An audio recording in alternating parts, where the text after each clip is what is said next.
last time on Curse of Strahd, working title, or whatever we're gonna call it. Yeah. You guys were taking a perilous journey to the town of Vallaki. You traveled quite a bit through the old Svolok road, and there was lots of forest, unscurry things. You guys actually encountered a revenant, and the revenant told you of an old house that was once home to the Order of the Silver Dragons, is what he called it. And he said you should go there. But of course, you guys already have a mission in play, and that mission is delivering Irina to Vallaki, which maybe you might consider that mission finished at this point, because you guys did, with her help, deliver her into the town of Vallaki. She is there. Actually, she was the one who got you in last night. I guess it's still this night, since you guys are still at the inn. She's the one who got you guys in. She persuaded the guards to let you in. The guards thought you all looked crazy, but they let you in anyways because she was extremely persuasive. The guards told you to go to the Blue Water Inn. They said, follow the road straight. You'll see the tavern. You can't miss it. And they were right. You did find the tavern. You couldn't miss it. And you guys entered into the tavern. You saw a few people inside of the tavern. You saw there is a barmaid who is attending the bar. You saw a couple of what looked like hunters based off of their apparel. And I think maybe one or a couple of you actually noticed that one of them was wearing a quiver, and it had arrows in it that very closely matched the arrow that Syndra picked off of that dead wolf you found on the road. You guys also, there were a few villagers in the tavern, a few various men and women, lots of tables, pretty big tavern. And you guys also saw what Ramis was able to deduce is a bard. At least that's what Ramis thinks, based off of the colorful clothing and small loot. And the bard actually waved you over and basically took great interest in you right away and wanted to talk to you. And that's actually pretty much where we left off. Also, the barmaid did ask if you guys wanted to stay for the night. Y'all told her, yeah, probably. We'll post up later, but we want to get into the thick of conversation for now. So the bard actually told you guys he was drinking some purple grape mash, and he offered to buy you all around. He orders a pint for the table. And you guys have just kind of sat down to chat with said bard, of whom you do not know of, but maybe will know more of soon. All right, so we will resume in this position. Y'all gathered around the table, and the bard sitting there and encouraging you to have some wine with him.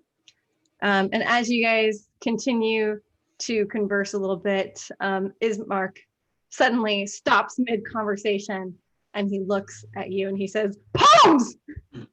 Poems! Oh, you forgot my poems!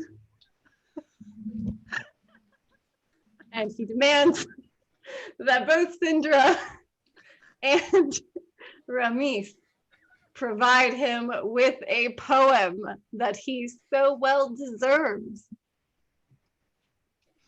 Ismark the Brave, as strong as a deep ocean wave.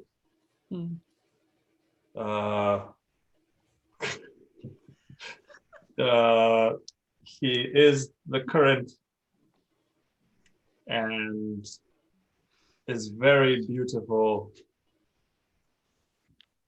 The ocean. Don't quit your day job, Ramis. It was a very inspired poem. Ismark is like nodding the entire time, and he really, really enjoyed it. He's a powerful man. He gets a powerful poem. For you.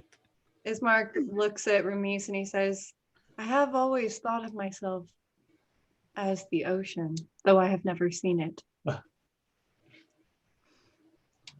Wow. Ismark, you must follow those feelings from within to know your true self.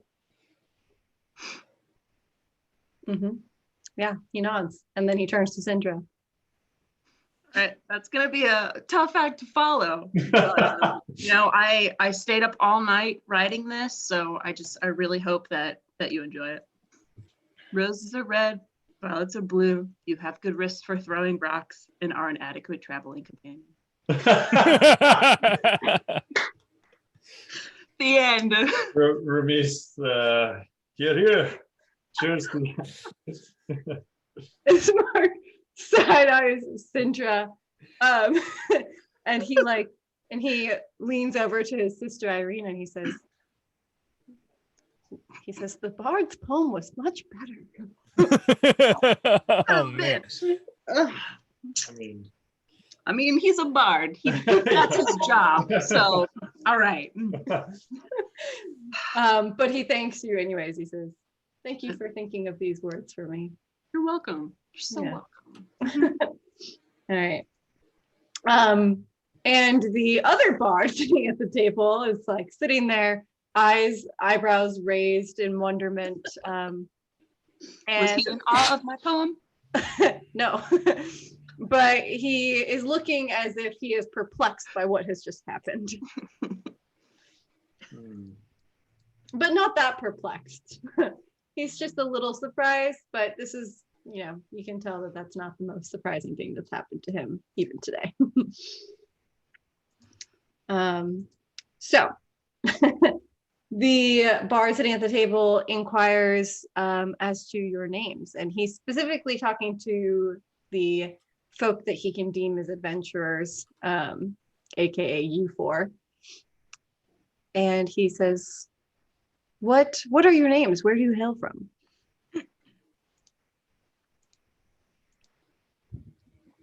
Zog. Land of Zog. My name is Kane. Mine is Sindra Nightstone. And I am Ramis. And to whom do we owe the pleasure of this drink? And he looks to Ramis and he puts his hand to his heart, his chest, and he says, I am Rictavio. And he says, Carnival Master Extraordinaire. And he smiles and he gives a wink to the group. Rictavio. Ramis's mood suddenly shifts. And he narrows his eyes and tries to look elsewhere. Carnival Master. Extraordinaire. Our nuts are ready. Okay. Go. And then Ramis leaves. And then Ramis walks away. You gotta use the bathroom. Ramis seems rather rude tonight. Is he not? Tired. Rictavio says, I hail from quite a distant land, probably unknown to most. Says, I have been staying here at this inn for about a month now, taking very good advantage of Erwin's generosity and good nature.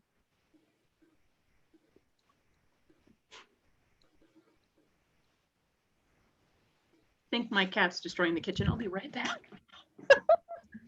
That sounds about right. Well, Sindra's left as well. Everyone... Zug, how has your day been? Peachy. That's a big word for you, Zug. Wow, Zug. It's food related. It is food related. That's true. I guess I'll wait for them to come back. Please. Yeah, because if Kane and Zug have a drinking contest, it's not going to end well. It sounded like Cosmo and Nez were rolling batteries on the kitchen floor or something. Were they? I don't know. I couldn't find anything. There was nothing on the ground. They were bowling, and then they heard you coming and instantly cleaned up. Yep, that's it. Crap, she's coming back. Put the pins away real quick. Look at you. Look at all the things you got. Wow. Look at you. He's got a Are those beard. dino chicken nuggets? I was gonna say, are those dinosaur shaped? Because they don't look dinosaur shaped from here. We're vegetarians. They're kind of goldfish shaped I'm Like pretty sure cracker that's goldfish, not- chicken. animal. Just like that smiles back. What is that? It's a nug. Of what? Fake meat. Vegetable puree. Just gluten protein, straight up gluten. It's delicious. Nice. Are they the Morningstar chicken nuggets? No, No. they're a better nugget related brand. That's the only vegetarian brand of anything I know. No. Well, they Hey, at do. least you knew that. I'm impressed. Thank you. My dad and sister are vegetarians, and they buy Morningstar things from Costco. Hell yeah. Mhm. Veg in bulk. All right. Sorry for the interruption. Where did we leave off with Rick Tavio? That's it. Where we go. What? We haven't made any progress. Oh. Cool. He said that he is a carnival master extraordinaire, and he says he said he hails from a distant land.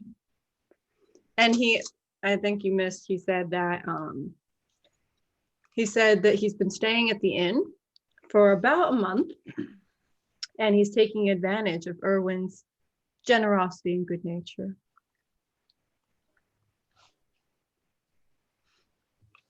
Mhm. Oh, it's okay. That sounded like a gag. Mhm. Yeah. How well are you trying to conceal your facial expressions? Well enough. Okay. I don't want for him to know how I'm reacting. Mhm. Gotcha. But Ramis is also mostly opting out of this conversation. Wow. Was he talking to me directly? Isn't he talking to the group? No, he's talking to the group. Yeah. So he makes some small talk with you guys. He wants to kind of get a little bit of information about why you're here. And he says, what brings you to the Blue Water Inn tonight? This inn specifically?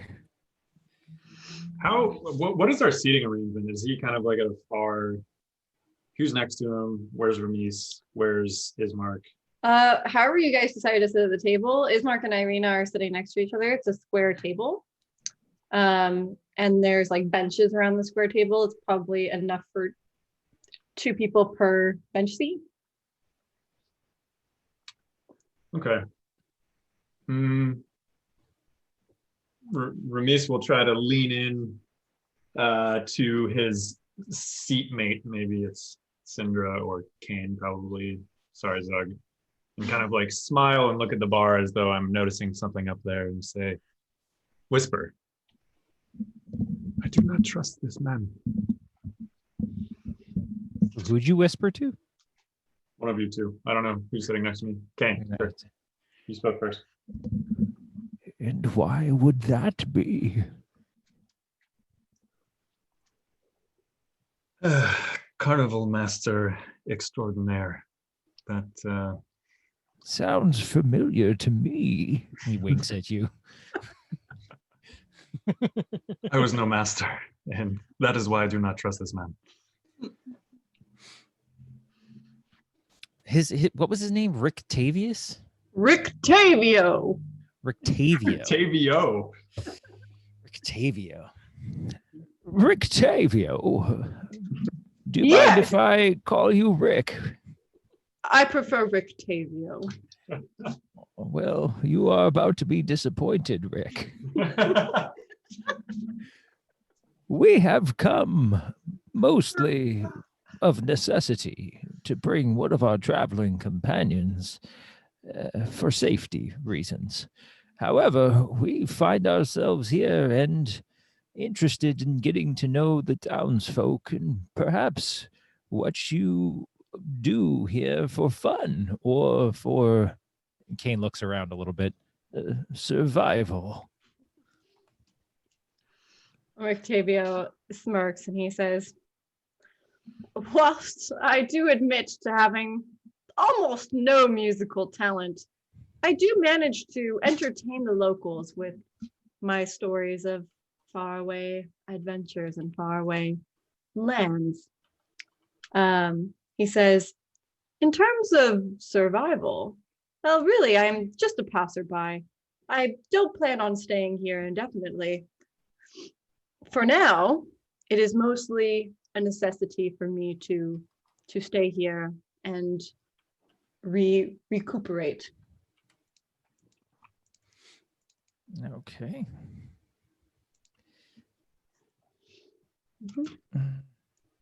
And he says, how have you found yourself arriving in Barovia? By way of the, what did we call that? Sphalic Road? The Sphalic Road, yeah. Sphalic? Okay. We followed the Sphalic Road here from Barovia. He says, but how did you enter Barovia? It is said that Barovia is not a simple place to find. We were brought here by traitorous gypsies.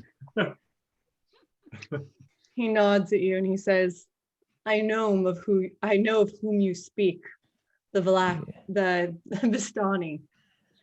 Yes, the Vistani. They sound friendlier than they truly are. He says, I know this. I know also that there is a Vistani encampment that is south of this town. I'm planning on visiting there soon to see what the lay of the land is. We may pay a visit as well. Perhaps we can travel together for safety. He says, I prefer to travel alone, but might make an exception for experienced adventurers as yourself. Well, we have Zug here, who's proven to be quite an able fighter. Kane pats him on the shoulder. I'll What raise say my, you, Zug? Zug say Zug. Zug Raise my mug. Zug is a man of few words.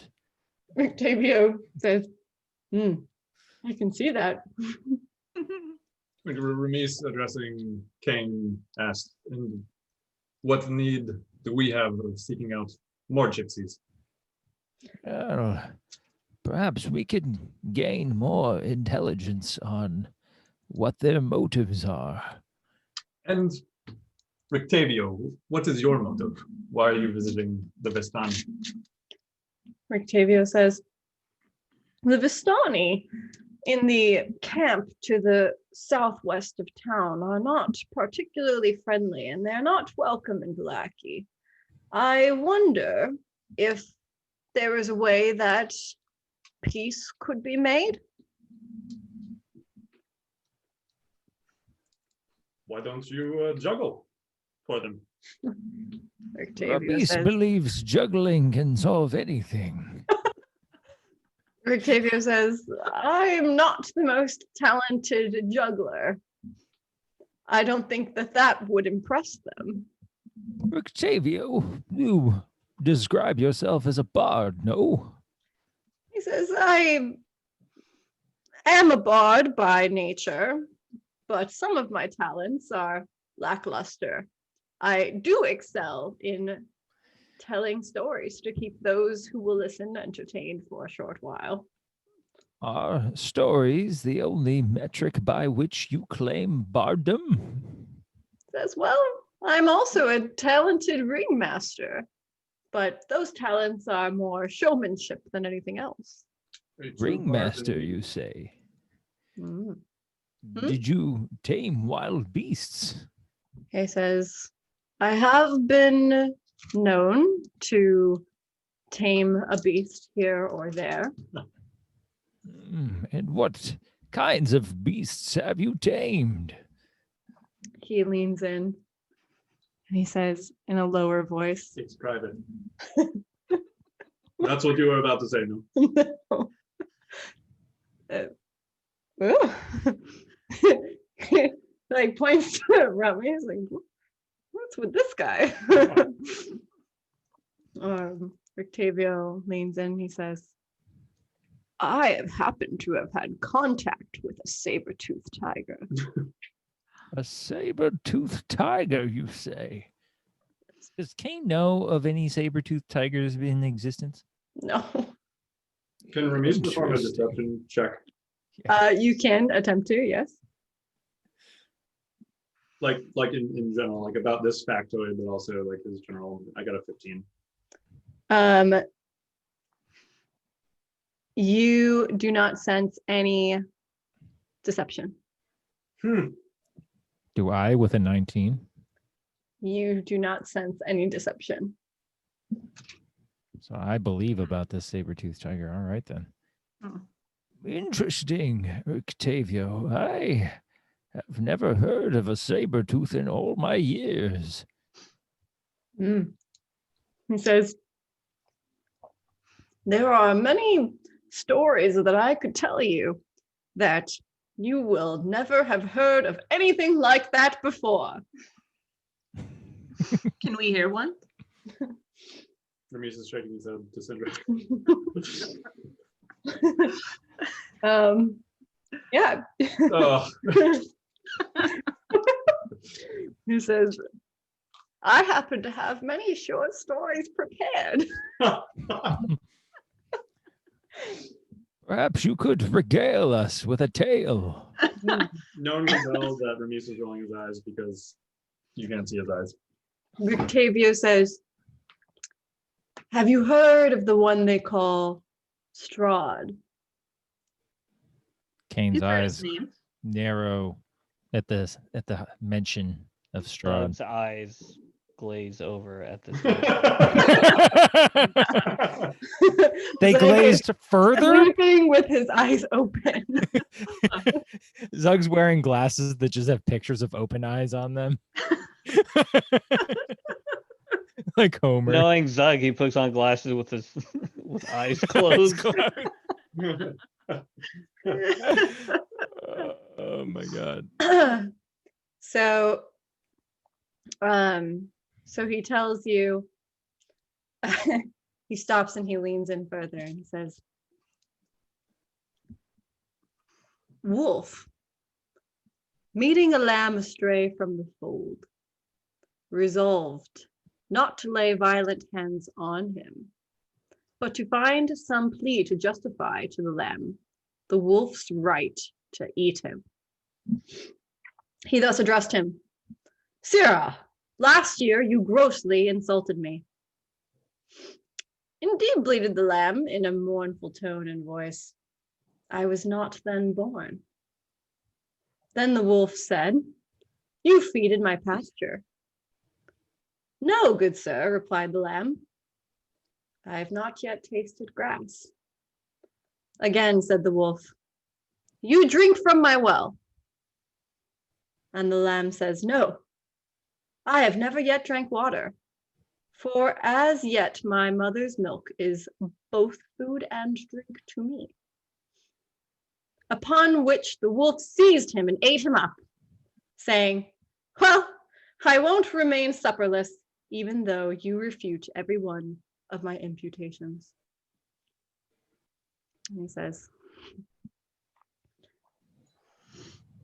the tyrant will always find a pretext for his tyranny.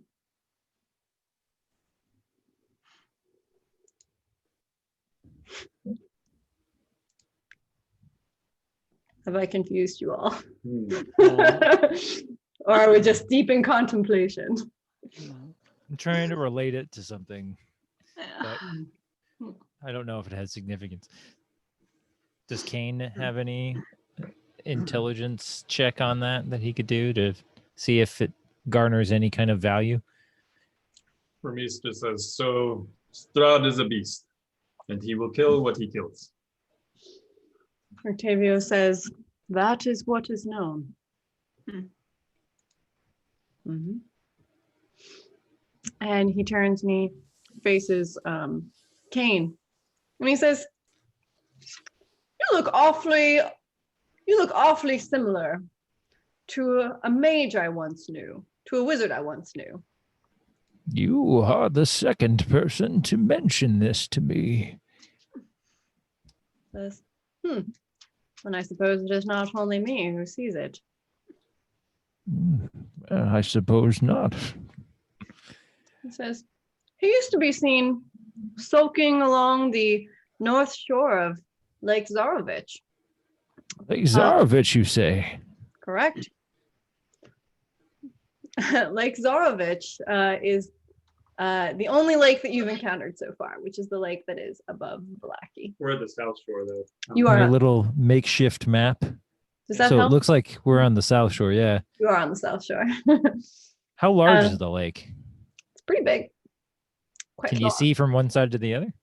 Yes.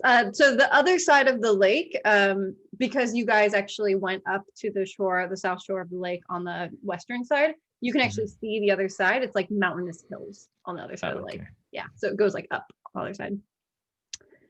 And he says, I once saw little lightning bolts shooting into the water. I'm sure he was trying to kill some fish. That could be the only explanation. He says, it was a while ago, though. I have not seen him for quite some time now. How close were you to this wizard? Oh, quite far. No, I mean personally. Not literally. We've never met. But I know of him. Oh, so when you say you knew him. I know of him. Okay. Why do you know of him? Well, he's quite famous around here for sailing an assault on Strahd. We do not much like this Strahd fellow either. Yeah. Well, Have you heard? Well, we've heard rumors that these Vistani folks, some of them at least, are spies for Strahd. He says, this would not surprise me in the slightest. And there's a hint of disdain in his voice. Didn't he say he wanted to make peace with them? He did. And I don't... Okay. You can still be suspicious of someone and want to make peace. What kind of dealings have you had with these Vistani? He says, I have had several encounters that I do not wish to re-encounter. Sure. I'm sorry to hear that. We have recently come from a camp near the Tesser Pool. He nods and he says, I've heard of this encampment as well, though I've not been there myself to see it. Yes, a woman named Madame Ava did a bit of a fortune-telling tarot read for us. He leans in and he says, have you happened to have met a Vistana named Esmeralda? That does not ring a bell. Mm-mm. No, we have not. He nods and leans back in his chair. Why do you ask? Says, she's an old protege of mine, and I heard that she's back around in Barovia, but I have not seen her. Is she someone we should be wary of? He says, not wary, but if you do find her, it might not be a bad idea to keep an eye on her. I see. Well, Yeah. how long have you been here, Rictavius? You don't seem to be the kind to have been here very long. He Kane looks says, over at all the dour souls. he says, I've been staying here at the inn for about a month now, but I have been traveling around the Barovia area for several months. On your own? He says, yes, of course. That seems rather dangerous, does it not? He says, I'm fairly good at protecting myself. I cannot doubt that if what you say about your time here is true. We have been attacked a few times already. He says, no one is particularly interested in attacking an old man like me. I wish I could say the same of myself. He says, well, when you're traveling with one that looks like that, and he points to Zog, and then he says, and like that, and he points to Sindra. You look terrifying. You're a creepy ass rogue. He says, it's easier to be noticed. That is a fair point. Kane kind of like frowns. He says, well, it has been a pleasure getting to talk to you all. I hope you will stay here for some time and we will continue to get to know each other better. He says, I must now take night's rest. And he says, but first, and he walks up to the counter and he says to the barmaid, he says, what's her name? Her name is Danica. He says, Danica. And any of you who are like listening to what he says, because he's not saying it super loudly, he says, will you fetch my preparations? And she goes back into the kitchen and she retrieves she retrieves a bag of apples. You can see that it's a bag full of some fruit. You probably don't know what fruit it is. It's apples though. and a steak. And she hands them to him and he nods to you and he leaves the tavern. He Yeah. got a steak? Is that what you said? He got a steak. Is A that- wolf steak. Is that saber-toothed tiger food? Oh, Yeah. Saber-toothed tiger food. I did not know they ate apples.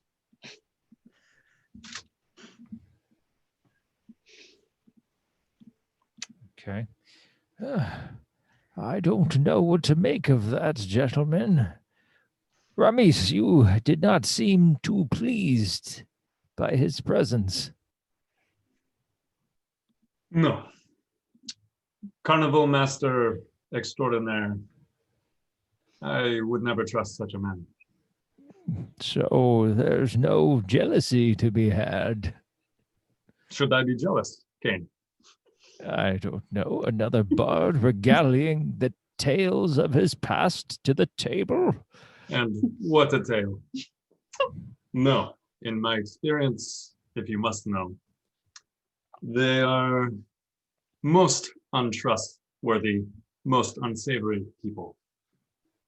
I would prefer we not try to band with him ever.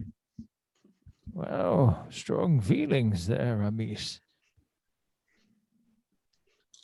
You must admit that there are very few here who seem to be interested in banding with us at all. Oh, I don't know. I look at Ismark and Irina. Ismark looks over at Ramis and he says, he seemed nice. That's not what I was saying, Ismark. Anyways. I agree, Ismark. Thank you. Irina, what did you think of Rictavius? Or Rictavio, whatever his name was. Octavio. Cheddar. Anyone want this? Cheddar! Hey, Free cheddar. put it on your nugs. Dibs. Tell What? Cheddar that if she doesn't behave, you're going to make a grilled cheese. I'm gonna make you into a grilled cheese sandwich. So Irina says, he also did not spark alarm in me. However, I feel compelled to trust your omniscient instincts. I have no reason to doubt you, Irina. Irina, Ismark, where are we taking you tomorrow? Ismark says, we could always stay here for a while. It seems safe and comfortable. Okay. Ismark says, Irina will stay here, and if you require my services, I am indebted to you for helping me bring her here, and I would travel with you should you desire my service. We have grown quite fond of your company. We may take you up on that. We will explore the town somewhat, see what we can find. Perhaps we can find a way to pay our way here at the tavern. And with that, the barmaid, Danica, she walks up to your table and she says, can I get any of you a hot meal? Actually, I wouldn't mind an apple or two. She says, we have plenty of prepared foods and stews. I will take a hot meal. I also would like a hot meal. Wolf steak. Yep. She says a bed for the night costs one coin. And she says, and if you are looking for something to eat, I have some hot beef soup and some fresh bread that comes with your stay. If you'd like a cooked wolf steak, I can provide that for an extra coin. What kind of coin? She reaches into her pocket and she pulls out one of the coins that has Strahd's face on it. Strahd bucks. How many Strahd bucks do we have again? Danica, we have like 100 or something like that. Danica, Mhm. what do you call this currency? She looks to Kane and she says, Strahd bucks. No. I'm kidding. Strahd bucks is the coffee shop next door. Not the current. She says, it's an electrum piece. Oh, An electrum piece isn't is that like 100 gold or something? it's Yeah, a that's half a freaking- gold. That's a half a gold. Okay. Mhm. It's worth half a gold. It's called an electrum piece. She probably would say to you half gold. Fair enough. Fair enough. Like that better. Make it easy. I'm good with the room and the soup, personally. Yes, we shall take residence for the evening. Thank you. She scans the party and she says, how many rooms would you like? Do you? This many. Kane looks around. I mean, do we have an issue sharing a room? No, we should probably share. Probably safer. Mhm. Per room. Okay. Very well then. 2 Uh, rooms it is. All right. There's also a communal room, but Well, that could be way more interesting. It's like when you go backpacking in Europe and you stay at a hostel and you meet all kinds of crazy people. yes. This does feel like Europe. Just a Um little. yeah, Eastern you guys can Europe. stay in the hostel room. Yeah, let's I do that. don't think Ramesh would be too stoked about that. Ramesh. She doesn't present it as an option to you guys. She doesn't even present it as an option. So No. she just asks how many rooms you want. All right. 2 rooms it is. And as you are chatting with her and giving her the payment of 1 gold, which you now subtract from your, who's holding the money? I'm keeping track of it over here. Okay, get rid of 1 gold. You're paying a gold. and Irina and Ismark will pay for their own room.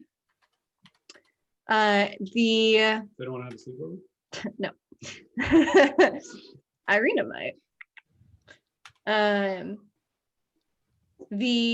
A burly man with jet black hair emerges from behind the bar, comes out of this room from behind the bar. He has like silver streaks in the side of his hair. He looks pretty badass. Just saying. Just saying. And, I see those guys with like the black hair and they have those cool like streaks of like gray. Mhm. Looks really cool. Mhm. He comes out and he's kind of a burly man. He walks out and he looks at you and he says, "Hello." And he says, my wife here, Danica, has told me of some adventurers that have arrived, and I wanted to come out and see you all for myself. He says, "My name is Erwin, and I am the innkeeper here." He says, "This is my wife, Danica, and we run the Blue Water Inn. He says, what brings you all to our inn this lovely evening?" Zug will yell out adventure. Adventure!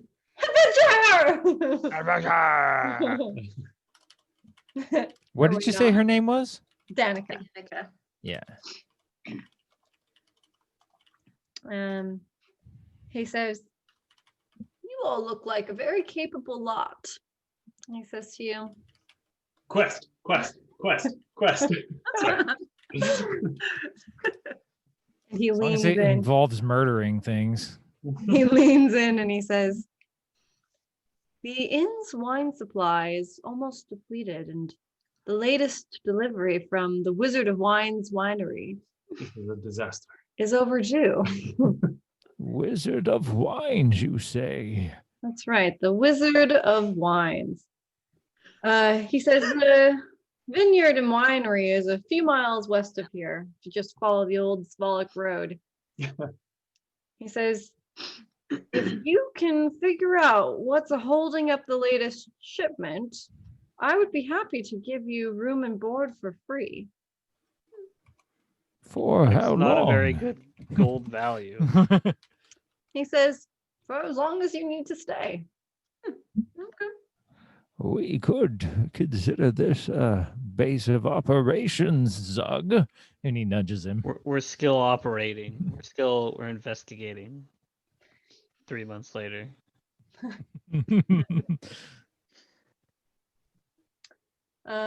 Yeah. To the west, you say? Does it include food? Yeah, does it include? Technically, it does because she did say that the food comes with a night stay. He says free room and board. Yes. Does it include wine? More importantly, He Only if we get it, Ramis. that is. If you return with the wine. This sounds interesting. Tell me, Erwin, what do you know of this wine source?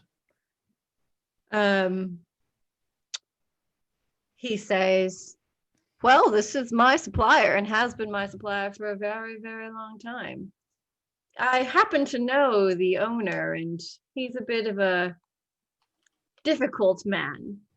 And roll perception party. All this? Rolling. 9. 9. I did roll. 21. It was a 9. 5.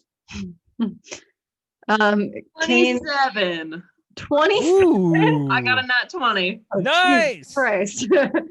Such a useless nat 20. Okay.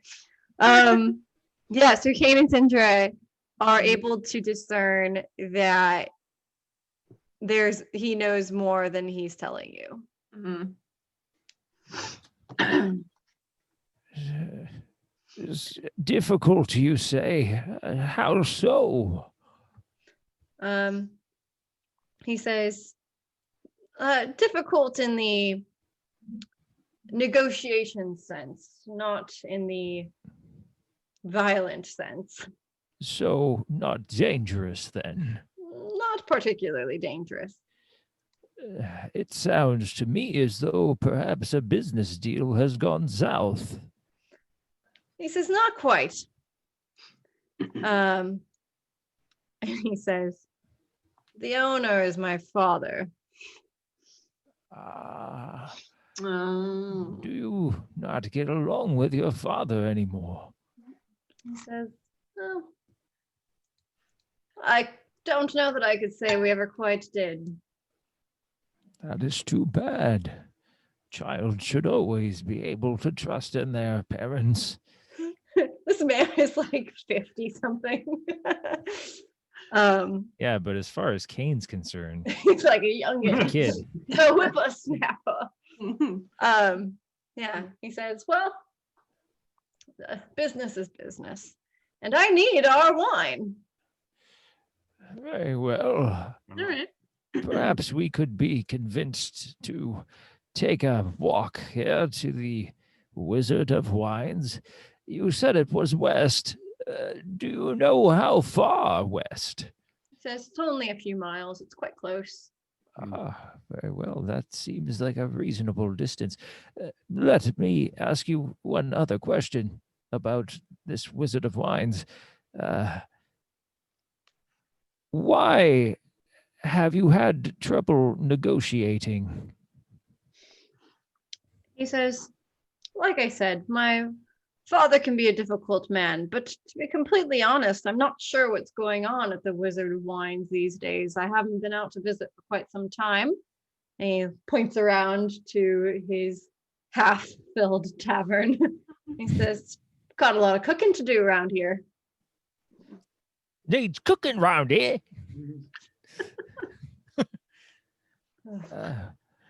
How do you usually receive your deliveries? He says, by carriage. When was the last time you received a delivery? He says, a couple weeks ago. The shipment that I should have received is long overdue.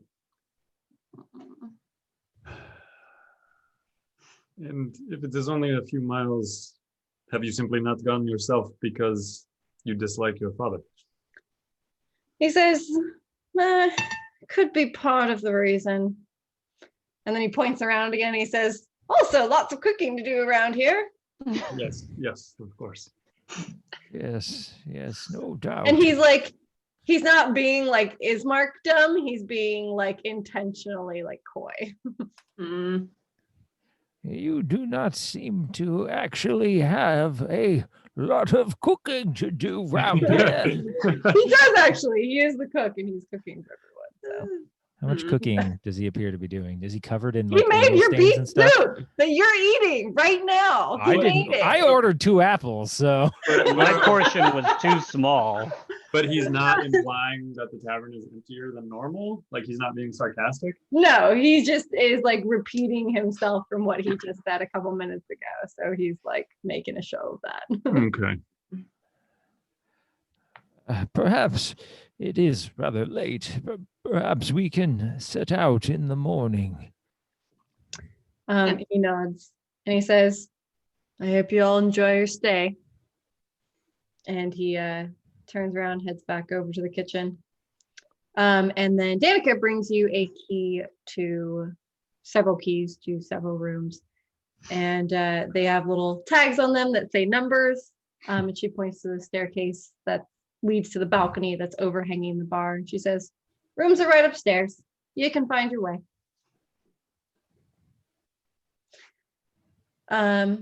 Would you all like to retire for the evening? Would you like to talk to anyone else in the bar? do we see anyone else of any? Yeah, moderate interest? so there are some villagers that are hanging out that look kind of normal-ish, and you guys did also see a pair of what look like hunters. Oh, hunters. We should go talk to the hunters. Yeah, they got bows and quivers, so you assume they. What are they hunters. drinking? Purple grape mash. Kate is gonna order. How many hunters are there? There's 2 of them. He's gonna order 2 purple grape mash, and then he's gonna nod over to the rest of the party. Perhaps we should go surprise these folks here and have a little conversation. Sounds good to me. Kane saunters over with the 2 purple grape mashes and slops them down on the table so that they splash around a little. And he says, "Hearty fellow travelers, my name is Kane. May I ask you of yours?" So there's 2 men, and as you approach, one of them is bald, and he has a big grizzly beard, like really big beard, like down to here beard.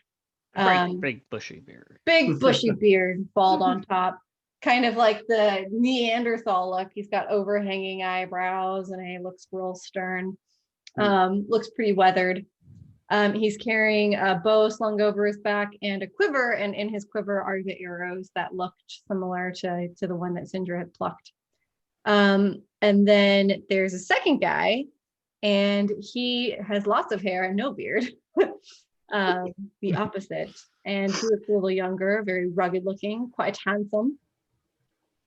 And the bald man turns to you and he says, in a thick Russian accent that I will now attempt to do. Yes. Yeah. He says, "My name's Soldar." Soldar? Soldar. Zoldar? Zoltan. And he says, "This, my friend, Yevgeny." Whoa. Yevgeny? Which one's speaking? The bearded man? The bearded man who's bald. Yeah. Zoltar. He introduces himself as Zoldar. Zoldar. Zoldar. Yeah. Yevgeny. And he introduces his friend as Yevgeny. Yevgeny. Yevgeny. Zug's head is hurting. Zug says these names hard. He says, beard, hair.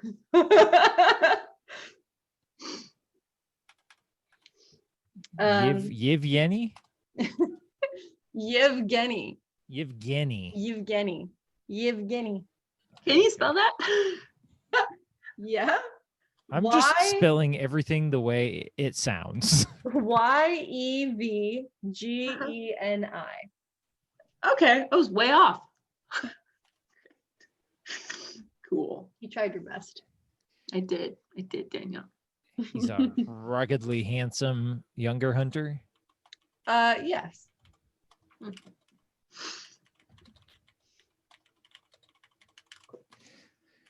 I'm gonna run after. You two look as though you have been rather busy. Zoldar replies, he says, we have much work to do. We saw a dire wolf that had been killed on the road here from Barovia. He nods and he says, most likely us. He says, we kill wolf, sell meat. A noble business. He says, the work is dangerous, it is bloody, but we like earn coin. Kane slides the grape mashes over to them. Here, this is from us to greet you with. He takes the wine and he picks up the glass and he just chugs it all in one go. That is it rather down. impressive. He says, Doug claps. says, very kind, thank you. Do you have any information for us with regard to how to handle these wolves? He says, if you look for a guide or information about Barovia, we can be of service for a fee. Fee, you say? What kind of fee? He looks at Yevgeny, looks back to you, and he says, we serve as guide for 5 gold every day. 5 gold every day. Interesting. We shall remember that. Hmm. He says, if you need us, we come here often. I wonder how strong they are, but that's good to know. Can we size them up? Can we Yeah. roll perception? Yes. You can roll perception. Ooh, 22. All right, I'm not even gonna bother them.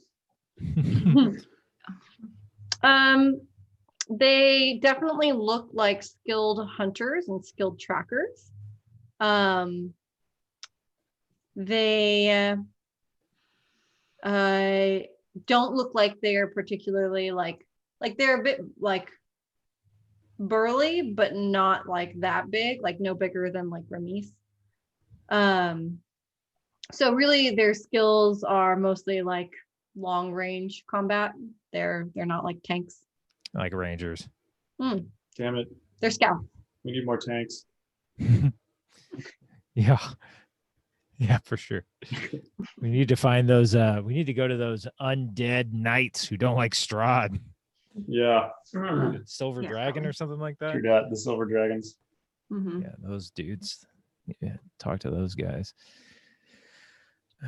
Well, Yevgeny, Zoldar, it has been a pleasure meeting you.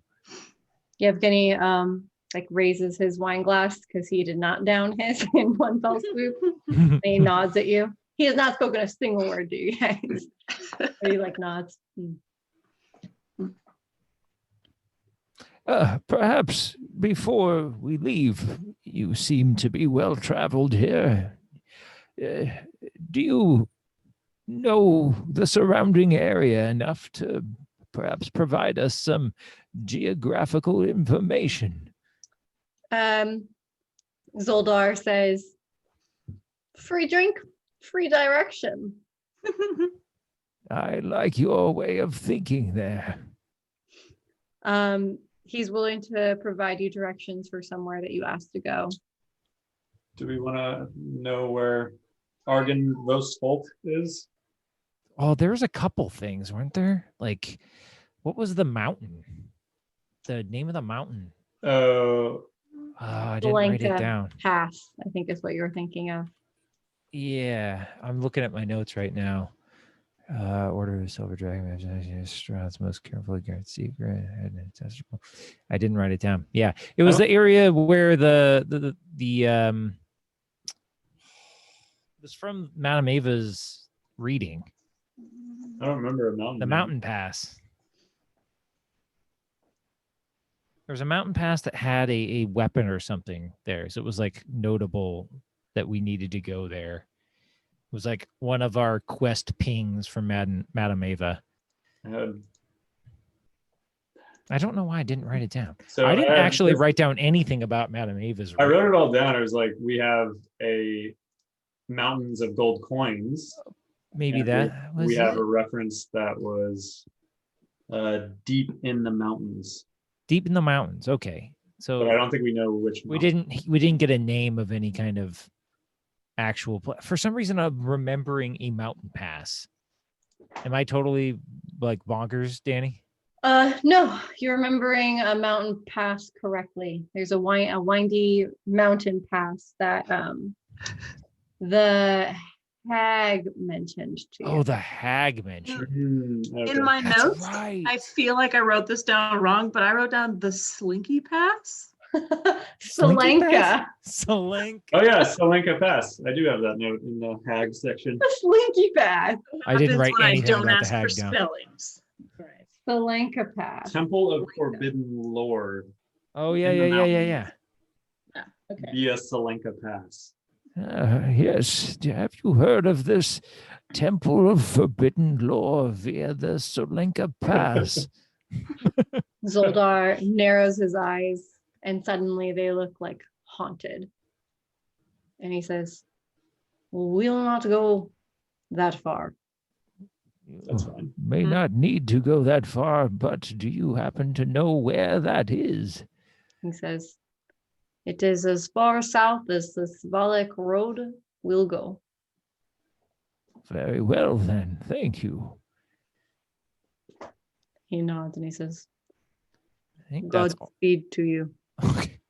So that's, would you say it is quite a dangerous trek then? You do not This is a appear. man who hunts wolves, like very dangerous wolves for a living. Yeah, but we hunt like I'm trying to get him to talk about it. He looks like he has PTSD. Like this man has notches in his bow for every wolf he's killed. he has 2 notches. His many notches. And he says, it is a dangerous area down there. We do not know enough because we do not go that far. Very well. Well, thank you. You two have been helpful. And shall we require your guidance in the future? We may bring a few more drinks your way. Zoldar says, always happy to provide service for a drink. Do we see anybody else in this room that appears to be interesting? Not right now, but as you are wrapping up with Zoldar and Yinny? Yevgeny. Suddenly the tavern doors burst open and 2 young men stumble in. Drunk stumble or Yeah. They pretty much drunk stumble into the inn. And yeah, they look drunk. And they hang out, they come into the bar. They ignore everything around them and they beeline straight for the bar. And they tell Danica, pint, please. And she goes and pours a pint of wine for them, serves to them, like rolls her eyes. And they go and they like sit down at a far table and they drink their wine and they're like whispering to each other. I guess Remise will motion at Danica. Danica, what is their story? Danica laughs and she says, those 2, the Watcher brothers, she says, they are always getting into trouble no matter where they go. She says, they are the sons of one of the town's noble women. She's quite an influential figure in town, but they pretty much get away with whatever they want for that reason.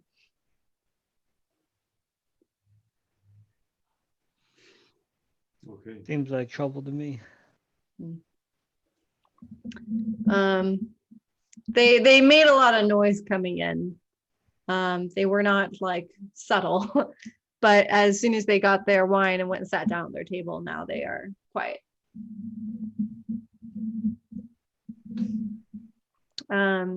If you guys want to chat with them, you can. If you want to go to bed, you can too. It's up to you guys. Josh, are you doing okay down there? You look like you glazed over. I'm imitating Zug. Yeah. Zug tired. Zug would like his sleep. Zug wants sleep. Before we go to sleep, I would like to walk over to Danica and be like, hey, can you tell us anything about your father-in-law? What's Erwin's deal with him? Just between us. What's really going on? I like it. Roll persuasion. Uh-oh, okay. Can I assist? If you're no. I'm just talking to her. She's So like over there on her own. It's a girl talk. you rolled an 11. Mm-hmm. Yes, I did. Danica says, the old crow. She says he deserves everything that Erwin says of him. Did Erwin kill his dad? Go straight to murder. Mm-hmm. Do you know what started this discourse between the two? Danica says He's a cantankerous old man. And she says, I have inherited the quarrel. And she says, but my husband, I am loyal to my husband.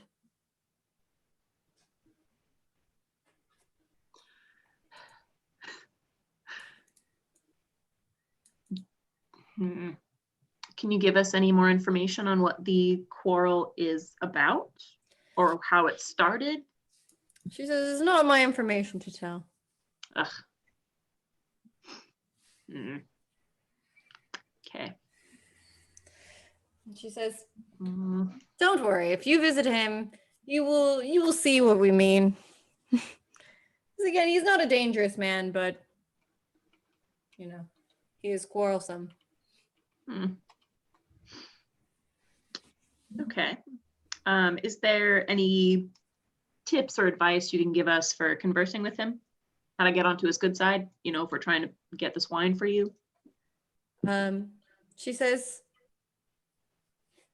I think that you will have no problem dealing with him.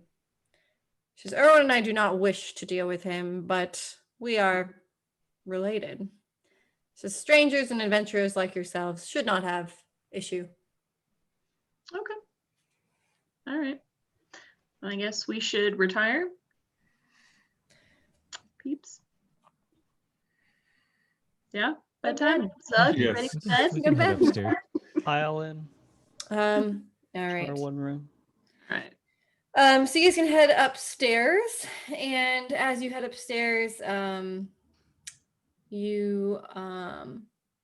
a 20-foot long balcony that provides a pretty clear view of the bar. There's a wooden railing carved with some raven motifs. The tap room's many lanterns are illuminating the rafters and casting some ominous shadows in the peaked roofs of the tavern. The balcony floor is like 15 feet above the tap room. So you guys go ahead and see the numbers on your little keys, and you find your corresponding rooms. So you guys enter into the rooms. The guest rooms have identical furnishings. There's 2 cozy beds with little matching footlockers in the far corners to about a 15-foot square room. There's wolf furs that are heaped atop each of the beds. Between the beds, there's a lamp that's on a table next to a window, and there are a couple of tall black wardrobes by the wall. And if you would like to, you can lock the room from the inside. Yeah. Do we see anything else up there? There's some other rooms upstairs. There's some other presumably guest rooms. And if you guys actually walk the other side of the balcony, there's some other bedrooms that are presumably for the owners. Presumably. Presumably, you say. Let's go, gumshoes. Presumably. So we're upstairs, and there's like a 20-foot balcony, Mhm. and there's rooms, just doors into rooms. Presumably bedrooms. Presumably bedrooms. Yeah. I mean, it would be weird if we went around trying all the handles, but Would be weird. That's why we they have that. numbers on them. Like we have keys with tags, right? Uh-huh. So we know which rooms are ours. You do. Okay. It is clear which rooms are yours. Damn it. Okay. Yeah. I'm gonna like as I walk past the other doors, I'm gonna like try to listen if I can hear anybody through the doors that are not our rooms. You hear nothing. All right. Well, my snooping is over.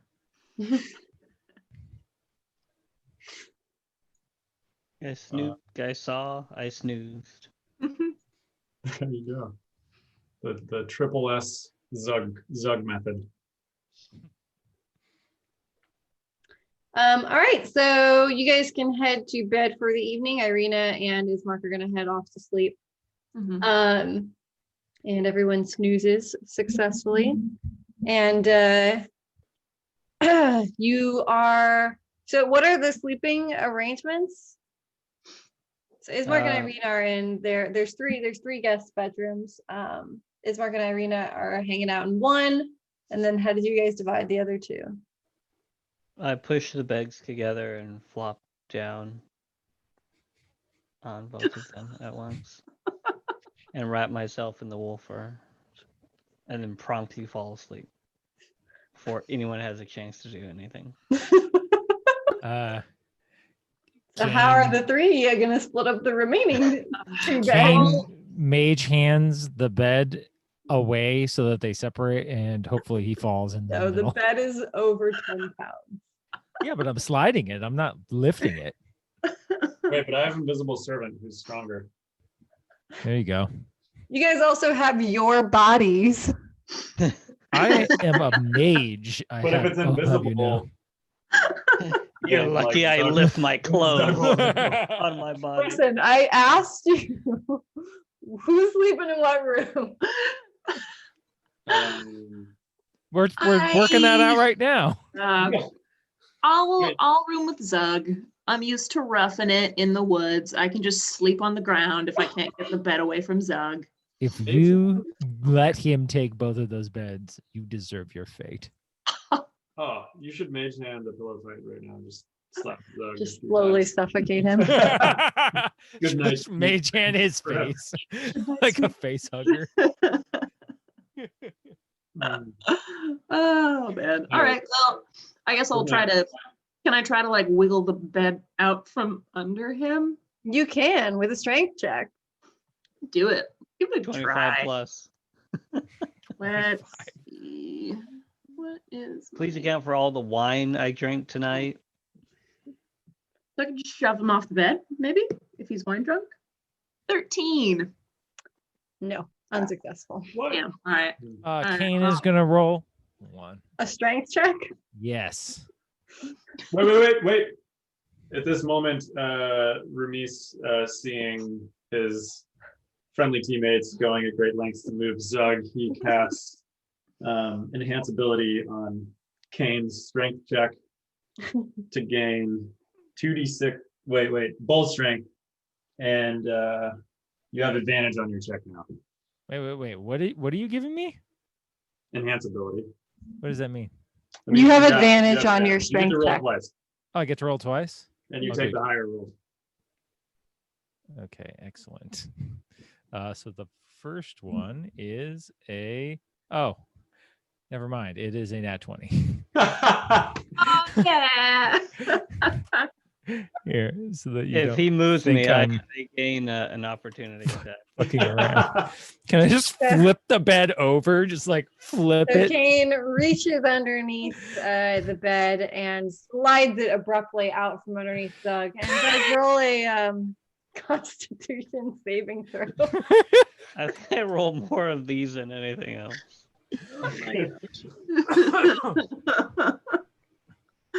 Oh. Ooh, 23. Ooh, Damn. so Zug catches himself and lands on his feet. And then Zug promptly, like, after landing on his feet and but his upper half is still on the first bed.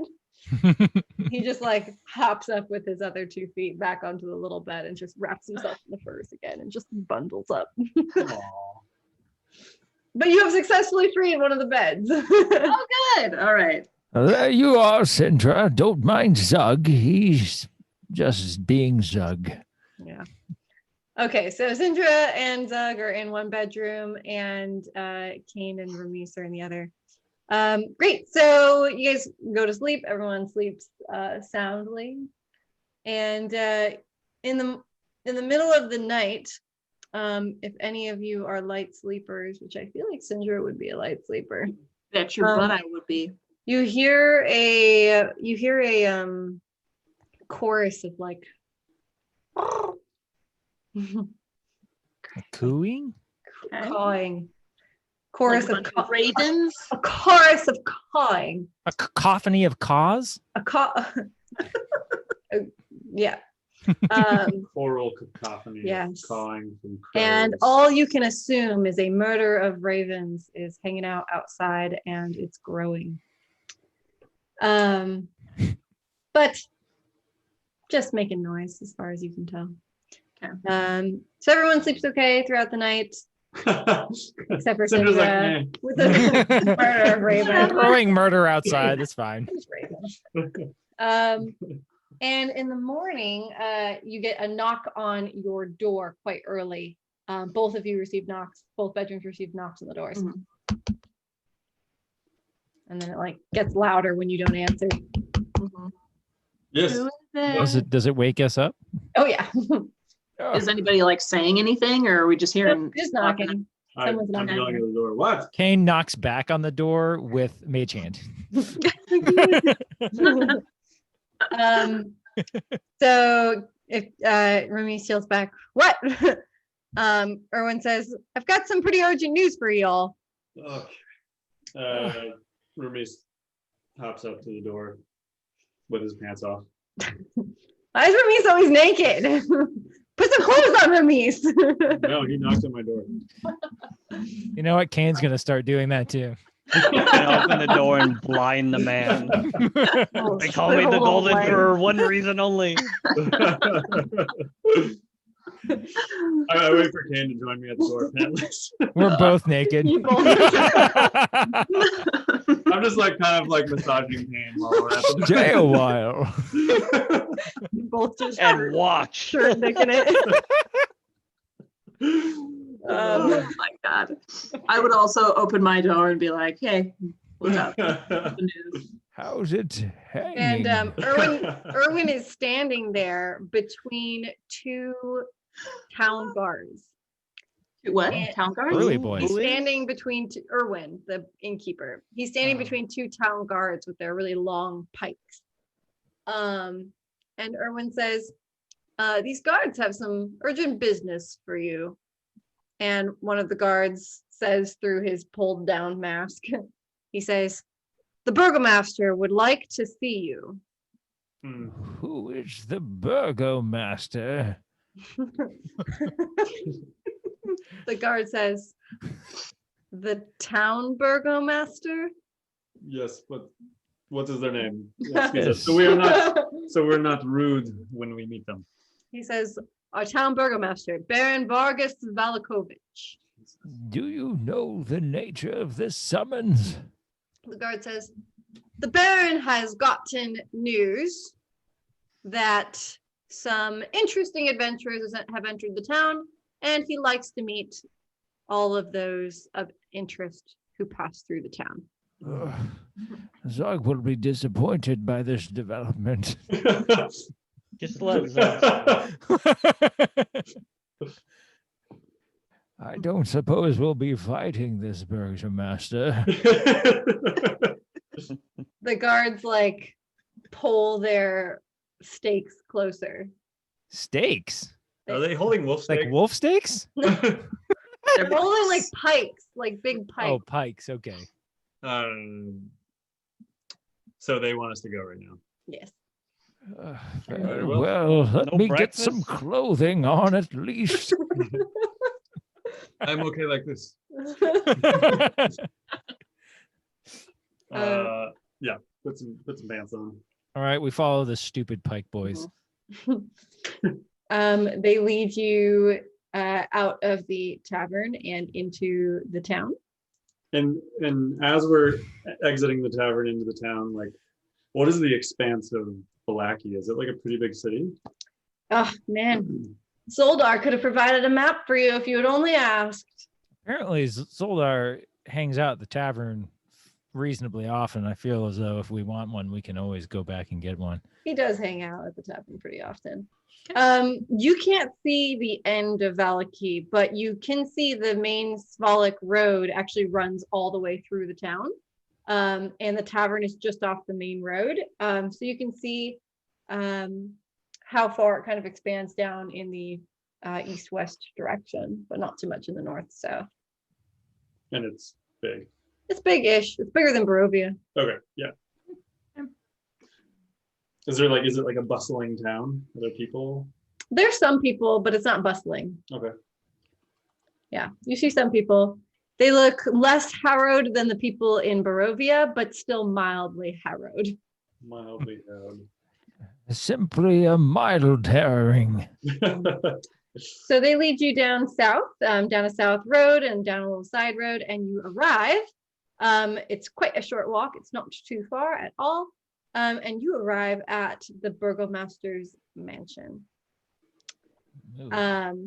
So as you arrive at the burgomaster's mansion from the outside, the mansion has walls of plastered stone. There's lots of scars on the walls where the plaster has sort of fallen away from age and neglect. There are drapes covering every window, including a very large arched opening above the mansion's double entrance doors. So the guards escort you and bring you to the front of the mansion. And you see that in the grand foyer, as you enter the house, there is a huge pile of like bundled twigs. And there's a maid who greets you and she lets you in. She escorts you into the den of the mansion and she leaves to fetch the Baron. She comes back a couple minutes later and the Baron enters the room and he is accompanied by two huge mastiffs that are quite like dogs don't have like a ton of facial expressions, but these dogs look angry. They like look mad. And they're very drippy and drooly and icky, but also, you know, like sweet in the dog way. They're dogs. They're dogs, yeah. So he comes in and he sees you all. He sees a lot of you. Also, Ismark did not come with you, by the way. Ismark didn't get awoken. He's hanging out with Irina because somehow they got missed in this adventure. In this adventure thing. Somehow. And he says to you, hello. He says, how fare thee? Sleepy, says Zug. Baron, greetings. I give him a bow. He likes that. We are well this morning. Thank you. He says, I heard you arrived late in the evening to our city. What brings you here? Baron, well, our quarry is back at the Blue Water Inn. We came to safely guide travelers from, Barovia. Mm.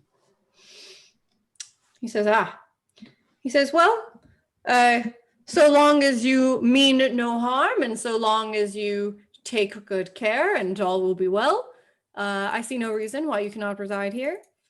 And he kind of sizes you guys up and he says to you, I believe you should all join our town at the next festival. You are a very special bunch, I can tell. And you should be our special guests at the next town festival. It's happening in just a couple of days. The Festival of the Blazing Sun, where all will be well. Do we get a sense? Do we get goosebumps of cultishness that Yeah, I'm getting? I sure do too. You can roll a perception check. I would love to do that. Sure. Ooh, 25. Well, You got me beat, 16. You do not have cult vibes. okay. I have ill will vibes. You have prideful little man vibes. Festival of the Blazing Sun sounds like an interesting name. How have you come to name it this? He says, well, the Festival of the Blazing Sun is a festival that will be praising the sun for its great deeds of burning vampires and their spawn. That does indeed sound quite important here. It is worth celebrating. Mhm. Indeed. Does it include a man made out of wicker? He says, it will include a sun made out of wicker, Oh, and we will set a blaze in the town square. Well, this sounds quite fun. It sounds as though, Zug, you should be listening. There may be wine there. The burgomaster says, there may be some wine, but most Zug's eyes importantly, bolts open. it will be a celebration and all will be well. How may we honor this celebration? He says, I think you should arrive as our special guests and make sure that when you are encountering the other townsfolk that you also let them know that all will be well. Perhaps if folk knew that there was entertainment and song to be had, they might be more compelled. He looks at you and notices that you are carrying at least one instrument. And he says, yes, I think that that would be fantastic. He says, unfortunately for us, attendance is mandatory and required by all citizens. But I believe that having entertainment would be fun for all. Of course. He says the Wolf's Head Jamboree last week was a smashing hit. Oh, goodness. ooh. This does sound quite interesting. Oh, when is this festival? Says it is in 3 days' time. 3 days. That will give us time to see this Wizard of Wines. We would be most honored. We would relish being your guests. He says, let me fetch my wife. I think you should be introduced. And he says, and then he's like about to call out for his maid, and then he stops and he like swivel pivot turns and faces you. And he says, I believe I have forgotten my manners. I do not know your names. My name is Kane. Kane. And he looks at you and he says, you remind me Here of we a go. wizard that once Jesus Christ. appeared around these parts. Yes, apparently this wizard has gotten around. And he looks to the rest of you, eagerly awaiting your names. I'll stare at him for like 15 awkward seconds and be like, I'm Syndra Nightstone. Zug will flex and say, name Zug. Call me the Thug. And he looks up to you because he's quite a short man. And he looks up to Zug and he goes, very impressive. I just flex harder. Ooh, should be quite honored, Baron. That is the most Zug has said all day. Ramis will give a slight bow again, and I am Ramis the Golden. He says, Ramis. He repeats each of your names as you say it to him. And he says, allow me to fetch my wife. And he calls for the maid and he asks her, will you please fetch the Baroness? And after about a minute, a very tall, slender woman enters the room. And she she comes and she stands next to him and the dogs, and she says, "Oh," she says, "Who do I have the pleasure of meeting?" She asks you to introduce yourselves, and the Baron stops you and he says, and he points to you guys and he's like, "That one is Kane and Syndra Nightstone." Before he gets to Remise will rush forward and grab her hand and give her a kiss and say, "My lady, I'm Remise." Right after he does that, I'll shove him out of the way and in front of her. Wait. Strength check. Okay. She has like a crazy nervous reflex to like what you just did. And she's like, "Oh." To Remise? Yes. I rolled a 7. I do not bite. Except And for she like those... nervous laughs again. Yeah. And she says, "Will they be attending the festival of the blazing sun?" And the Baron says, "Well, yes, they have agreed to be our special guests." And she says, "Oh, well, good. Then all will be well indeed." Can I size that up? What the fuck Yeah, is that? we're gonna be sacrificed to something. Seriously, we're Let's definitely be real about there. this. You can sense that there's like something a little weird, but it's not explicitly weird. It just seems like weird energy to you. But so has everything else in this Between town. them, it's weird energy? Or between she and us? Both. Cool. Great. Okay. And she turns to specifically Syndra and she says, "We have daily tea and sandwich parties in the parlor for my very dearest friends." She's inviting a drow? The very dearest of her friends. That's not a good sign. And she says, "You should join us in the next few days." It would be an honor if my party can spare me. She says, they look very capable of taking care of themselves." You'd be surprised. She like chuckles a little bit, actually enjoying your company a tiny bit. And she says, "Have you visited the church in town yet?" We course. have, yeah, yes. We were just gonna go back there.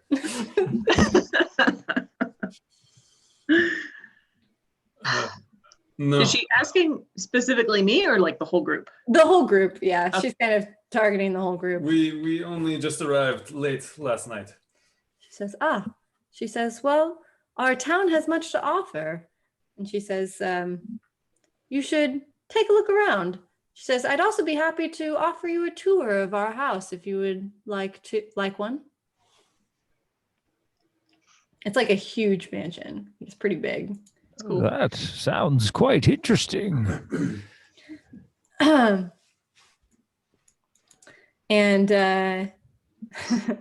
she's so she motions and leads you.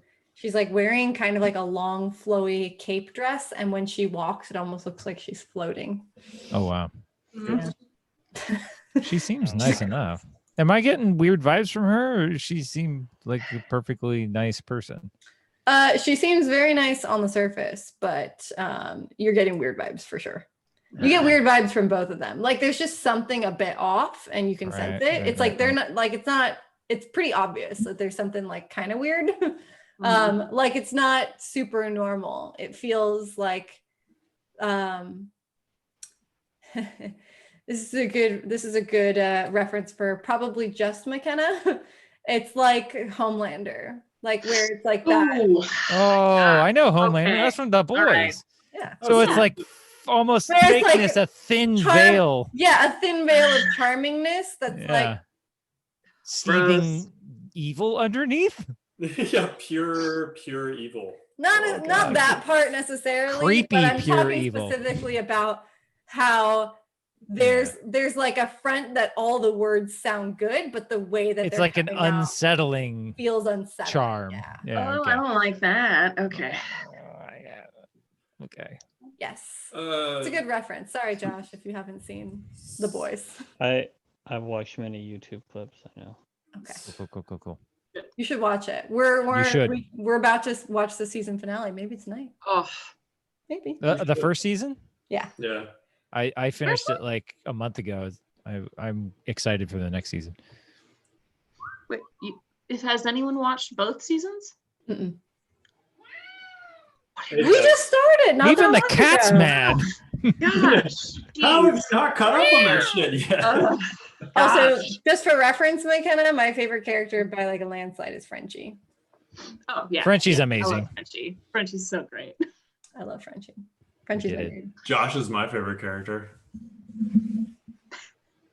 I have a soft spot in my heart for Huey throughout the whole I thing. like Huey. Is there? Huey's grown on me. I started off not liking Yeah, him. Huey Oh, started like shit, but I'm starting to like him a little more. Okay. Yeah. He and Butcher have a beautiful relationship. I Yeah. don't like Butcher at all. Butcher's like such a What? pal. I Butcher's love the Butcher. worst. Butcher's the Great. best. He's just Kevin horrible and I- all the time. Kevin and I refer to him as Handsome Tanner. Yeah. He's like, yeah, I see that. Butcher is like what's his name from Supernatural, the guy who plays he takes the role of on the throne of hell. Crowley? What the hell? Crowley. He's like the Crowley of the boys. He's like actually a good guy, but he doesn't like to be Yeah. portrayed as one. And he's mostly an asshole, He's mostly an asshole. but Yeah. he has his moments. Kind of reminds me of me. Maybe that's why I don't like him. You are a little Crowley like. Just a smidgen. You're too soft on the inside, though. Crowley's not quite that soft on the inside. Yeah. He's still the Baron of Hell. Maybe you're more of a. But we really- also just found out in the last episode why Whoa. Butcher is the way he is. So Mm, no okay. spoilers. No spoilers. Okay. Let's get back to the game, y'all. Okay. So she wants to take us on a tour. She is gonna take me on a little tour of the house. Yeah, let's do it. Hey, before this place is like a big mansion, you said, right? It's a big mansion. Yeah. Okay, I'm gonna get my magic scope eyes going just in case I see anything that looks magical. Okay. Yeah. Feel free. Okay. So you have something to say? Yes. How Baron von Vonovich? Baron von Vonovich. Yes. Baron von. Baron Vargas Valakovich. I mean, that wasn't that far off. Sure, that's different. You can just call him Baron. How long have you and the Baroness been Baron and Baroness? He says, for quite a while. Yes, and how long is that? He scratches his head. He says, oh, I don't know. Probably 15, 20 years. Do you know who preceded you? He says, why, of course, my father. Of course. And how long has your family been in? What is this whole place called? The town is called Vallaki. But like, what is the world? The realm is Barovia. But we were in a town. I thought the called- village was The Barovia. village is called Village of Barovia. Okay. Okay. And how long have you been? Has your family been in Barovia? He says, as long as I can remember. Hmm. And Lydia chimes in and she says, I'm descended from a long line of Barovian, what's the word for religious folk? Cultists? No. It's not cultist. Kane's really trying to get her Clergy? to admit to something. Clergy? Yeah, that was a good. One. Clergy. Clergy like, are the officials of the church. I'm you looking mean for followers? a term that describes like Worshippers? religious nobles. Zealots? Yeah. I don't know the word I'm looking for. Brahmin. And sorry, what was her name again? Baroness, where is your family from? She says from Barovia, of course. But, like, She would say which like town? priests for priests. Bernice is asking which town within Barovia. She says, I have grown up my whole life in Vallaki. Oh, incest. Okay. They are not incestuous. That's the weird vibes, guys. Found it out. I'll just tell you that much. They are not. Okay. Okay. So y'all want to explore the Yeah, let's do this tour. This sounds cool.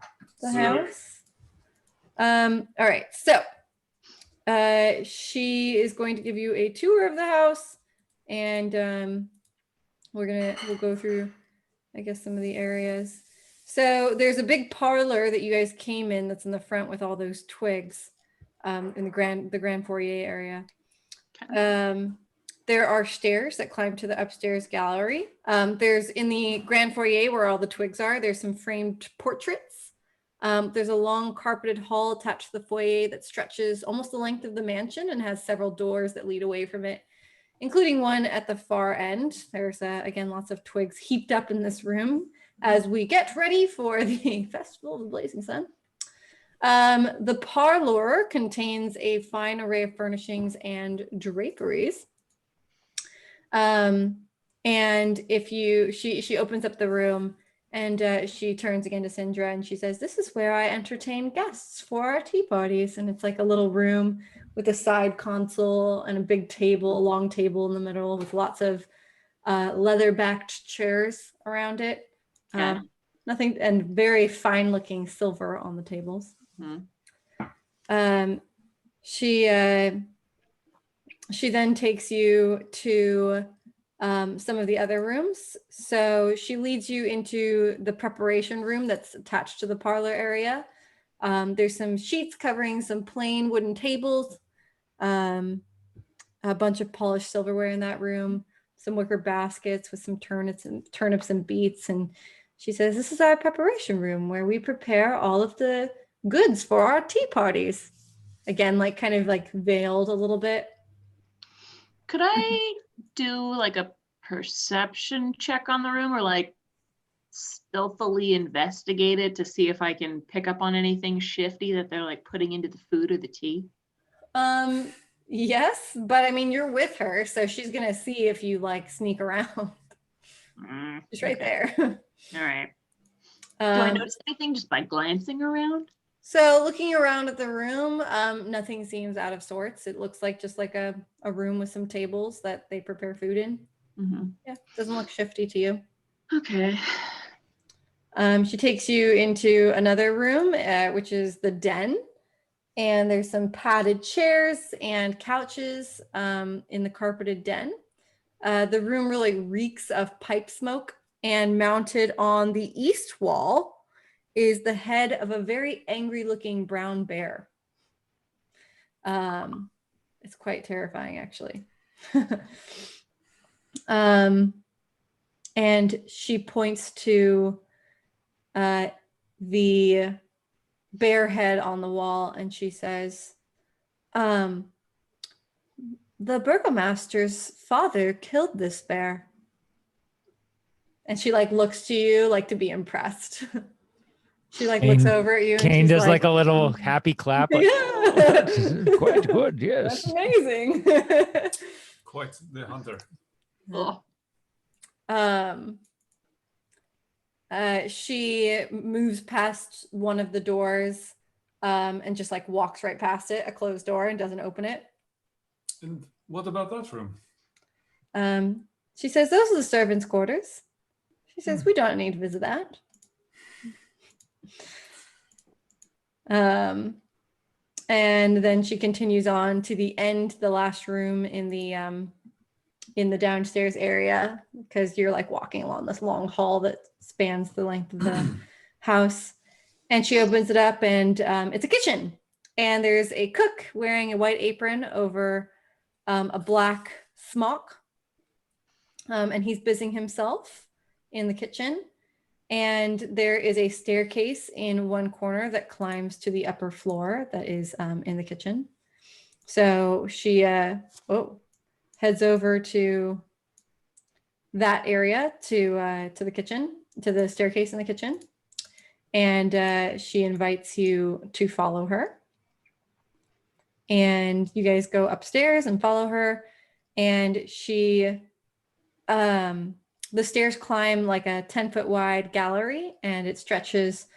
So the gallery that you stretch to in the upper area, it's like you get up from the kitchen, and then there's like a whole span that stretches almost the whole house. You can almost see back to the front of the house because you guys are in the back of the house now. And there's a bunch of little like areas and divots and hallways that jet off to the left of where you guys are. There's a couple of hallways, and she leads you down one of the hallways, and she opens up, let's see, she opens up one of the rooms to her left.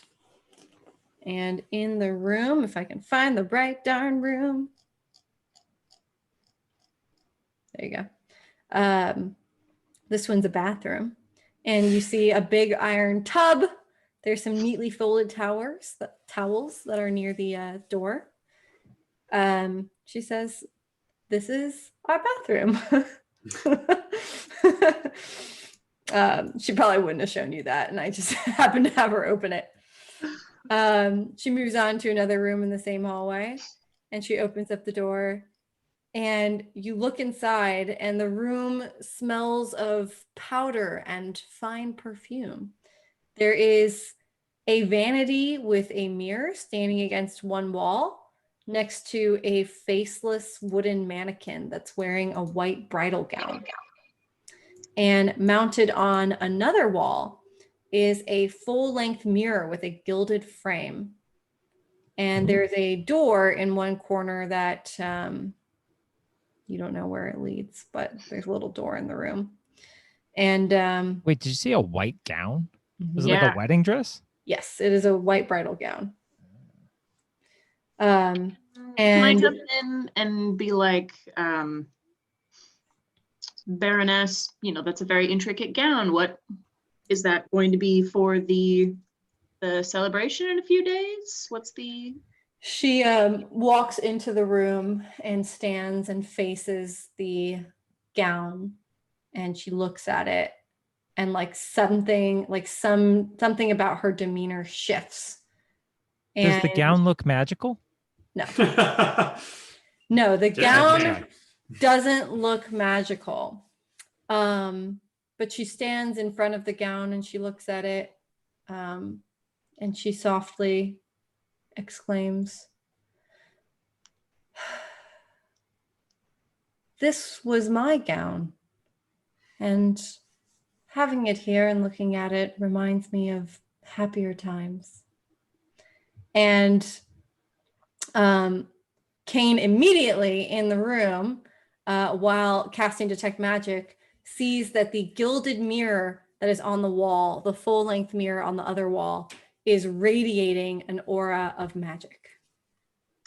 Ooh. Oh, interesting.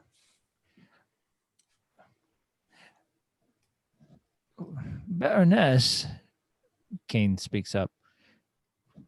What are these happy times you speak of? She says, "Well, we have so many responsibilities now and so many people to please. I remember a happier time when our only job was to care for each other."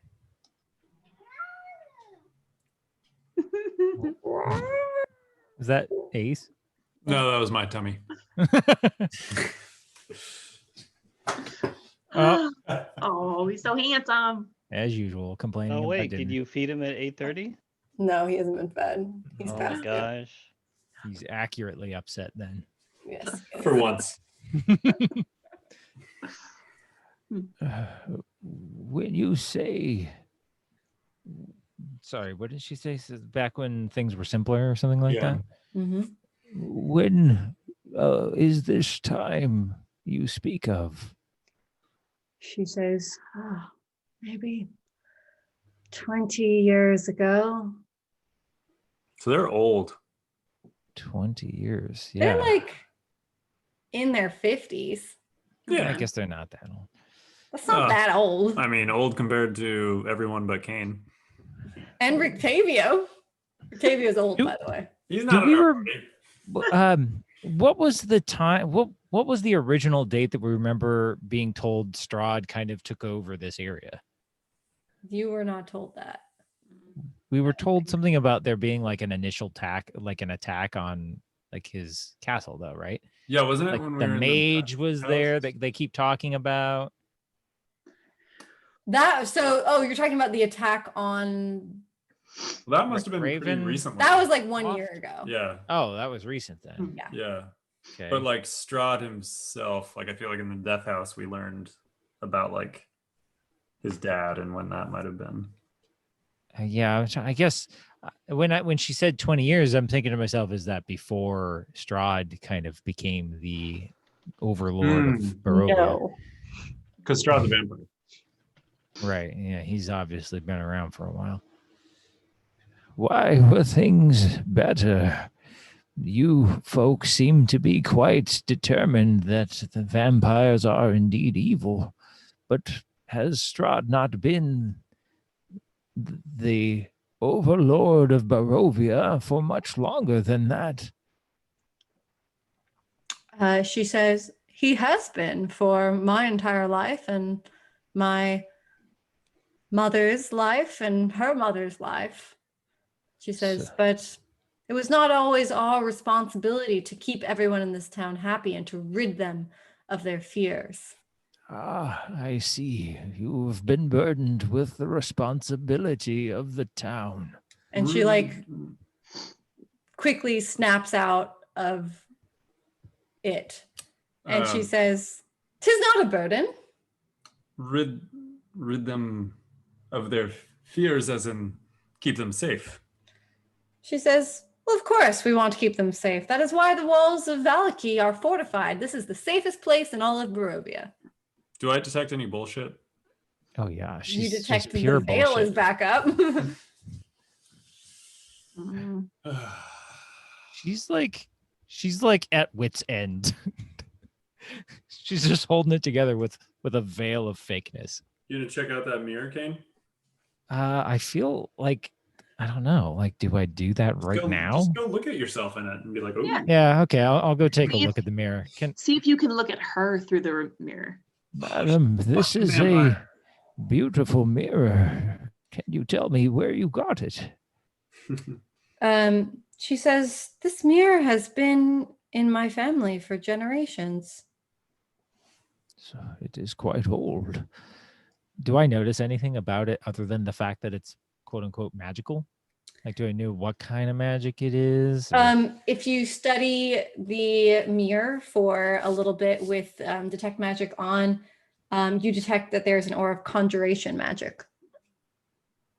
Conjuration magic. Hmm. Hold on a second. Let me look at my. Baroness, I would like to ask your permission to investigate this mirror further. I see that there is something special about it. I would be happy to tell you of my findings. She says, I do not think that there is anything special about this mirror besides the fact that it has lived in my family for quite some time. I can assure you it is absolutely a special mirror. Hmm. It is magical to some degree. She like perks at the mention of you saying that it's magical, and she says, I think we will have, if you claim that it is magical, I think I would like to have our assistant take a look at it first. Of course, who is your assistant? She says, Isaac is out in the town square preparing the festivities for the Festival of the Blazing Sun. He will be back this evening. Oh. Very well. I'm will offer my services. I happen to be quite handy when it comes to magic, and given about 10 minutes, I could probably tell you quite a bit about this mirror. And she says, I appreciate that offer. I would like to have my trusted advisor look at it first. Of course, She like of ushers course. you out of the room. Hmm. She ushers you guys out of the room and like goes back to being extremely, extremely nervous. She then opens up a room at the end of this hall that you're in, and that reveals a bedroom. And in the bedroom, you see that time has clearly faded the grandeur of this master bedroom. Some of the furnishings have lost their color and splendor. There's a short pole rope that's hanging from a wooden door in the attic. And it's just their bedroom. And she says, this is our bedroom. And she like opens the door for you to look inside, and then she like closes it. And she continues leading you down the second hallway. And in the second hallway, she opens up a room on the left, and it's a huge room. It opens up into a gigantic room. And this gigantic room looks like a study or looks like a library.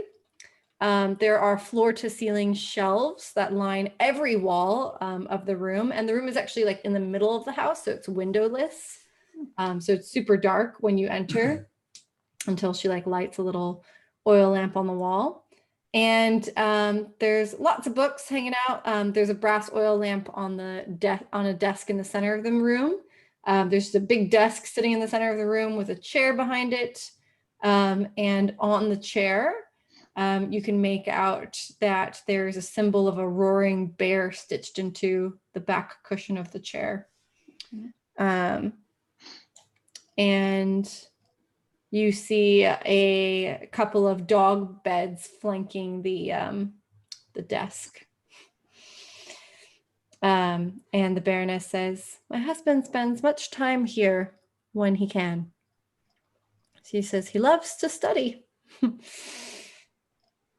And she quickly closes the study as well. Closes it. Did I notice the names of any books or recognize any magical potential in anything in there?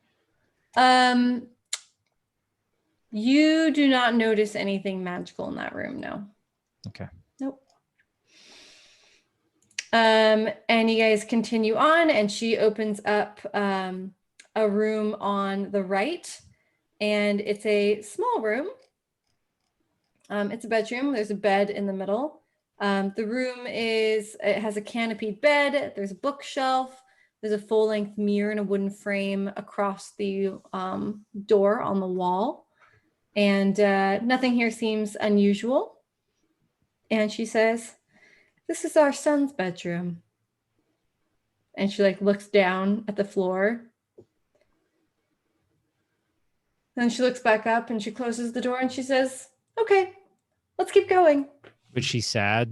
Like, were we able to pick up on that? Yeah. You definitely were able to pick up that there's like something there that you cannot discern, but like something's there. Yeah. And then there is another door that she walks right by, doesn't say a word again, and just walks down over to the other side of the house where the other staircase is. So there's a front staircase that's in like the front entranceway. You guys came up the back stairs by the kitchen. And she says, that's everything. And she says, I'll let you see yourselves out. And Sindra, I hope to see you for tea soon. And she says, I look forward to seeing you all at the Festival of the Blazing Sun. Great. And then Can't she says, wait. all will be well. And she points you downstairs.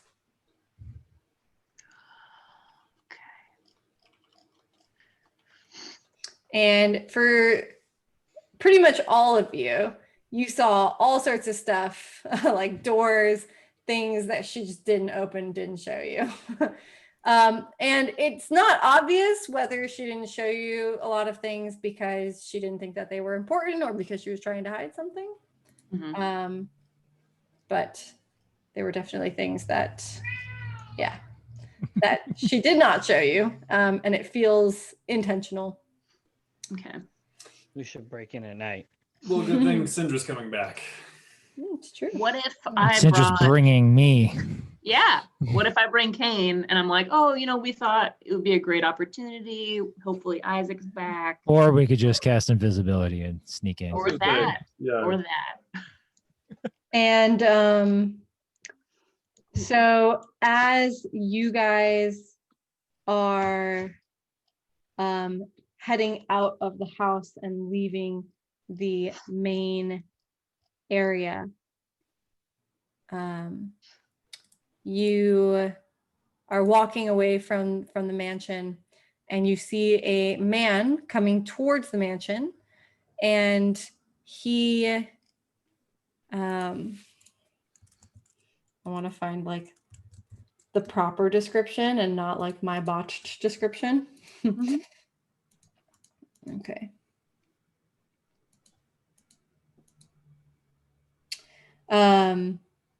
You see a man approaching, and he looks like a pretty normal man, except for he has a fiendish deformity. He has a monstrous right arm. So everything about him looks Stukov. normal except his, what's that? It said Stukov. Stukov? He's I from don't know what that means. StarCraft. That's Okay, fine. sorry. And yeah, so he has this huge right arm. And as he approaches the door, he kind of like eyes you a little bit aggressively and continues on inside and walks past you. And that's going to take us to next time.